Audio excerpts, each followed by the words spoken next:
Okay guys, so we're going to start 4-1 so we don't have a million notes to take in class. And basically we're starting with the quadratics. We've been prepping with factoring. Now we get to actually do some stuff with it at some point. So I just want to go through some of these things that are on your notes and talk to you about like what standard form and all this kind of good stuff is. So standard form for a quadratic is something that's in the form, and we talked about this with factoring. Ooh, that's an A. Ax squared plus bx plus c is going to be your standard form of a quadratic. When graphed, we talked about this earlier in a different unit. That U-shaped graph is something we call a parabola, not a parabola. Okay, so that's a parabola. There are two basic types of graphs for parabolas. Some open up, some open down. So basically, when you're looking, if there is a positive lead coefficient, that's our A value, by the way. If A is positive, that means that your parabola opens up like the U, and I always say that that means your graph is smiling. If your A value is negative, then that means that it opens down. Oh, it's moving. And that means that your graph is frowning. So you have a graph that looks similar to this. Okay? The axis of symmetry is basically the line where you can fold your parabola in half. And it has a formula because it's a vertical line. It would be x equals the opposite of b divided by 2a. So that's the formula to get that line. So if you think about, here's your parabola.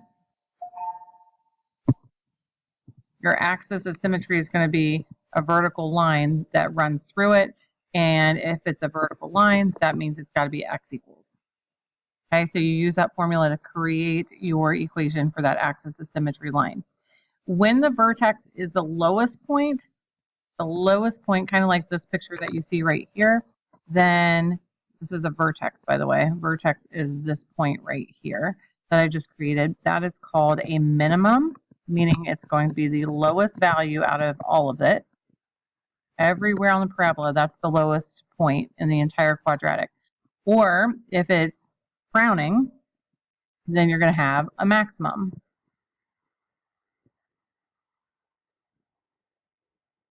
Okay, so if you look at the equation that's over to the left of this first example, it says your axis of symmetry. So in order to find my axis of symmetry, we're going to use the formula that's above, and you're going to do, by the way, your A value in this case is 1, your B value is positive 8, and your C value is 15. So if we're doing our axis of symmetry right here, we're going to do x equals opposite of b, which is negative 8, divided by 2 times 1. If you type this in your calculator, all just like how I wrote it, you're going to get the wrong answer because you have to do the denominator part first. So you get negative 8 divided by 2. So your axis of symmetry would be the vertical line at x equals negative 4.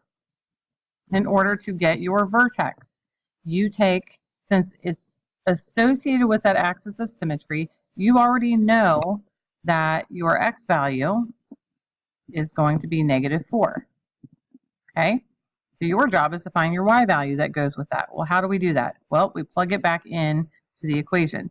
So you're going to do negative 4 squared plus 8 times negative 4 plus 15. So you can type that into your calculator just like that if you want, and that will give you your y value. So make sure you put parentheses around your negative 4 if you're going to do this in your calculator, and you end up getting your y value is negative 1. So this is going to generate your y value. So in this case, we get our y value would be negative 1. Okay? And the opening direction, does it open up or down? Well, go back to your A value again. And since your A value is positive, that means this thing's going to open up like a U and smile. All right, same thing. So if we look at our A value, so again, I'm going to go over here, and my A is -1, my B in this case is 10, and my C is 10. And my C value is -23. Okay, so my opening direction, I can go ahead and already fill this in. Wow, I could write maybe.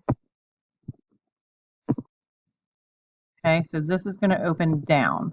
It opens down because your A value is negative.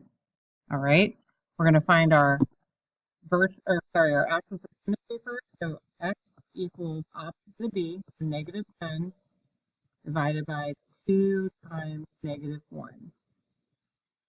So -10 divided by -2 gives us x equals 5.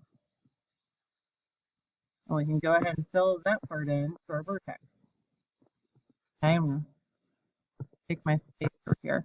So when we do the vertex, you have negative. It's really important that you parentheses just around the 5, negative on the outside, plus 10 times 5 minus 23, and type that into your calculator to get your y value. So you get -25 plus 50 minus 23. So you get, whoops, you get +2 for this one. Okay, that is my vertex, which in this case, because it opens down, would be my maximum. Last one over here, your A is 3. So right away, I can go ahead and go over here and say, well, that tells me that it opens up because my A value is 3. Your B value is -12, and C is going to be +5. So to get my axis symmetry, I do x equals +12 because it's opposite over 2 times 3, which is going to give me 12 divided by 6. My axis is going to be x equals 2. Which I can go ahead and fill in. Okay. Then we can do y equals 3 times 2 squared minus 12 times 2 plus 5.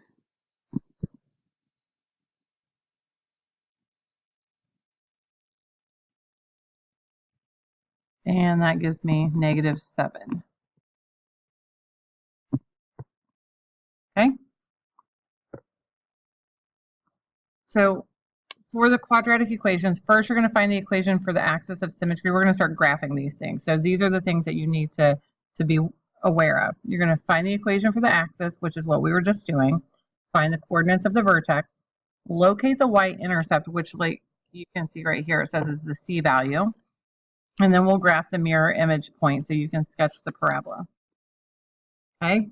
The domain is the set of all x values used by the graph from left to right. Basically, guys, we've talked about this before. This should be all real numbers or -infinity to infinity. Okay. The range is the set of y values used by the graph from the bottom to the top. If it's a smiling function, then whatever this low y value is here, you're going to use that. It's going to be that low y value to infinity. If it's frowning, then that y value is going to be the maximum. So, whoops. Again. So that y value is going to be the maximum up here. So that means it's going to be the top. And it comes from -infinity to y. So your range would be one of these two things. But you have to know whatever this y value is for this y value. Okay? We're going to do one together on here, and then the others we'll do in class. So find your axis of symmetry. So A is 1, B in this case is 2, and C in this case is 5. Okay, so my axis is going to be x equals -2 divided by 2 times 1. So -2 over 2 means my axis is going to be -1, which then fills in also part of my vertex.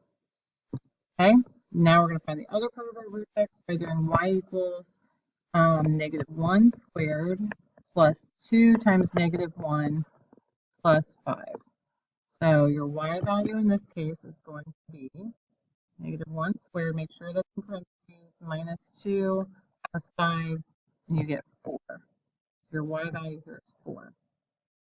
Okay, so now we can go plot that. So I'm going to go to -1, 4. Let me let stylus stops on this. Okay, so there's my vertex. We know that this thing should be opening up because your a value is +1. Okay, so it should be smiling. Your y-intercept is +5 because it's your c value. So you're going to go up here, you're going to plot your y-intercept. I'm trying there. And then because your axis of symmetry, let me remind you, your axis of symmetry is like a folding line, you know, and it's going to go right down there. Because of that, this green point at 5 is going to mirror to the other side. So if you look, it's 1 point to the right of that axis of symmetry. So I can also go 1 point to the left. Okay? That gives me 3 points. Now it says an additional point on the graph. So knowing my pattern, I could, from back in the day, we could go off of those green points and go over 1, up 1, 2, 3. Maybe I can get it to the point on either side. Okay, and we'll talk more about how other ways to get that point. But basically, that's my graph right there. I'm going to make it try again to go through these points. Okay, my domain in this case is going to be everything, and for the sake of space, I'm going to just put the all real number sign. And my range, because my lowest y value is that vertex, my lowest y value is going to be 4, and from 4, it's going to go up to infinity. Okay? So we will talk more about the rest of this stuff in class. That's it.